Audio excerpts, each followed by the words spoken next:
Pasensya na po at walang sound itong video natin kasi na-copyright ni YouTube. So, ito kasi yung dance number ni Pia Moran noong Disco Forever concert sa Soler Theater recently.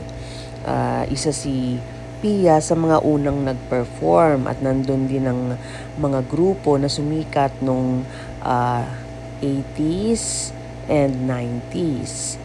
I think 70s din yata kasi kasama doon sa show si na Aldegar Sisters, Wea Dancers, si Jeline Eugenio, ayun, pati Maneuvers.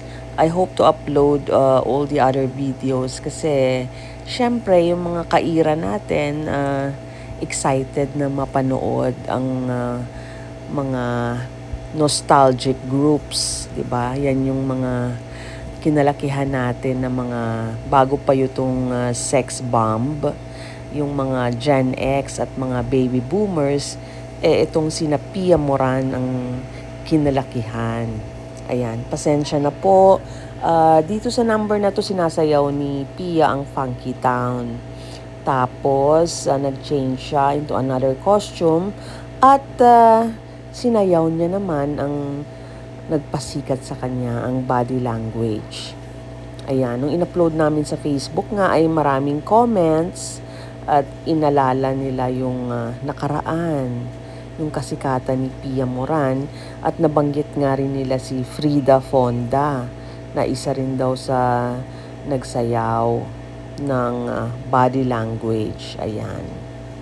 So, enjoy muna kayo sa panonood. Pasensya na nga at walang music. Tinanggal ko na lang ang music kasi na-copyright lang ako when I first uploaded with the sound on.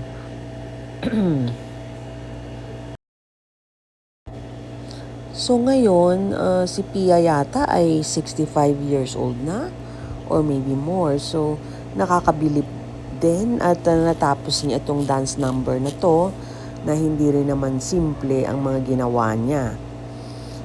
Para doon naman sa mga basher na sinasabing dapat hindi na siya gumagawa ng ganito, to each his own lang naman yan. 'Di ba? Basta kami, believe kami at sa mga ginawa ni Pia. And maybe this will be the last time we will see them dance like this. I hope may kasunod pa, 'di ba? Habang kaya nila magsayaw, sayaw lang ng sayaw.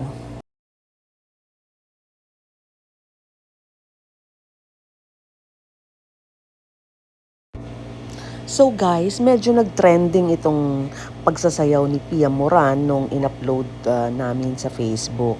At yung mga fans niya ay natutuwang makita siya na sinasayaw yung dance na naging famous siya.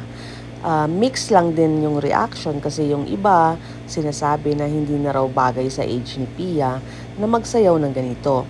Pero yung iba naman ay bilib sa kanya kasi nga naman capable pa rin siyang magsayaw at kinaya niya yung dance number. Pumasok ako sa showbiz, wala akong pinagsisiyan. Kahit na wala ako sa showbiz noon, nasa performer ako dati, wala akong pinagsisiyan sa buhay ko. Lahat ay pinapasalamatan ko sa taas ng mga nangyari sa akin. Hindi man maganda o maganda man, lahat yung pinasasalamatan ko. Kasi doon ako natuto sa buhay ko. Para maging masaya as a single person.